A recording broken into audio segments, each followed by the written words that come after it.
Registra aí, registra aí, registra aí, registra aí, registra aí, registra aí. Bom dia, boa tarde, boa noite. O tema da pergunta é a alteração do prenome do transgênero. Antes de ler a pergunta, só afirmo, relembro a vocês, que a gente não faz a leitura do nome real das pessoas do caso concreto que nos é perguntado. A gente coloca nomes fictícios. Perguntaram: uma pessoa me procurou para fazer a mudança de nome e do sexo, porém observei que essa mudança se aplicaria apenas ao prenome da pessoa, que era Luiz Fernando, acrescido do sobrenome, mas queria tirar Luiz Fernando e colocar Bruna Carolina, com o mesmo sobrenome. Fiquei na incerteza, mas nos documentos observei que a mesma já modificou junto ao TRE o seu cadastro eleitoral. Fico na dúvida, pois o nome que ela quer adotar é o mesmo que ela já usa há anos. Ela é cabeleireira, conhecida na cidade por esse mesmo nome. Eu respondo: gente, o provimento 73 do CNJ, que é o que regulamenta a alteração do prenome do sexo do transgênero, lá no artigo 2º, item 2º, acompanhe lá comigo, por favor, dá uma olhadinha lá, ele proíbe a alteração do sobrenome. Essa alteração ela é autorizada apenas para o prenome. Por que isso, gente? Porque esse prenome precisa ser adequado ao sexo autopercebido. Então, eu só faço alteração do prenome do transgênero porque eu vou fazer a alteração do sexo. E aí, com isso, eu tenho que fazer a adequação desse prenome com um novo sexo autopercebido. Não é isso? Não adianta mudar o sexo sem mudar o prenome que está em gênero diferente do sexo. Não é isso?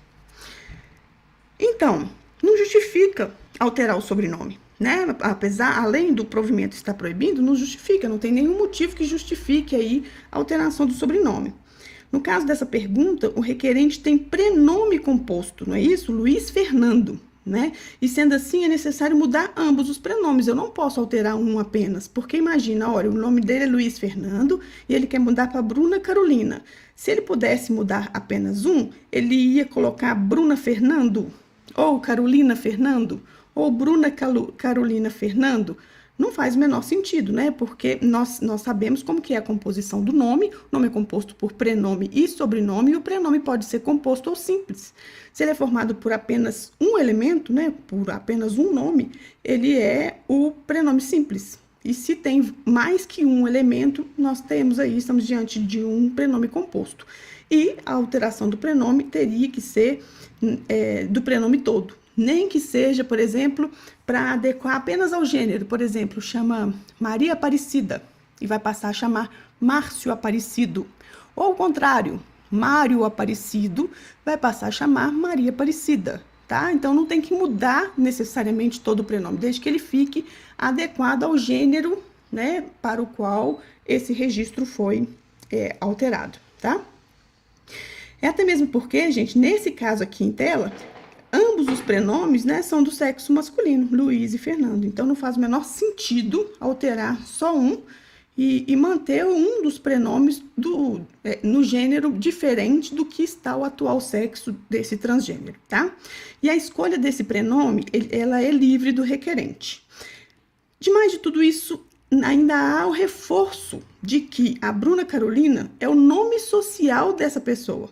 Então, ela é cabeleireira, já usa o nome há muito tempo, como Bruna Carolina, e esse nome, inclusive, tem na carteira social, que é um dos documentos obrigatórios para se fazer a alteração do registro, para fazer a averbação de alteração. Puxa vida, mas como assim que é um documento obrigatório, se grande parte das pessoas transgênero não tem esse documento? Ele é obrigatório para quem tem.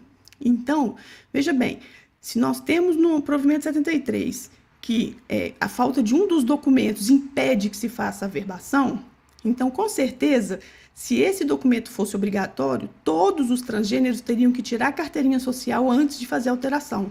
E não é o caso. Por quê, gente? Porque o objetivo aqui, nessa situação, não é alterar o cadastro de onde pega a carteirinha do nome social. O objetivo aqui é que se use o mesmo nome social, aquela pessoa que já tem um nome social, para que se use o mesmo nome, porque não faz sentido nenhum mudar para um nome diferente, não é isso? A pessoa já é conhecida socialmente com esse nome. Para dar mais segurança jurídica, esse nome tem que ser o mesmo. Imagina se muda no TRE e tem um nome social lá diferente do nome que vai fazer a alteração para o registro civil e depois não vai bater o título eleitoral com a certidão de nascimento, com a carteira de identidade, ficarão prenomes diferentes. Nós teremos aí 3 prenomes: o prenome do registro primitivo, o prenome do nome social e o prenome do novo nome após a alteração do registro. Não faz o menor sentido, tá? Então, nós sabemos, né, partindo do pressuposto que esse documento ele não é obrigatório para se fazer a alteração do transgênero, ou seja, não é obrigatório que se tenha esse documento, é facultativo, mas para os que têm esse documento, a apresentação é obrigatória, justamente para que se faça aí a adequação, se obrigue essa pessoa a usar o mesmo prenome, para não criar mais insegurança jurídica, não é? Então, na verdade, esse pedido que foi feito é exatamente o que se pode, o que se deve fazer: alterar os 2 prenomes e manter os 2 prenomes que já eram utilizados como nome social e, inclusive, foi alterado no TRE, tá bom? Então, tá adequado, tá exatamente da forma como o provimento 73 determina. A alteração de prenome tem que alterar o prenome composto, de uma maneira geral, né, conjuntamente, e a escolha livre, porém, se já se usa um nome social, esse nome social é que vai ser mencionado no registro após a alteração do sexo, ok? Agora é com você, registra aí. Participe de nossas promoções, sorteios e brindes exclusivos para quem estiver inscrito no nosso canal. Comente, compartilhe, curta nossos áudios e vídeos. Isso nos ajudará a manter produtos gratuitos para você no YouTube. Beijo carinhoso e até breve.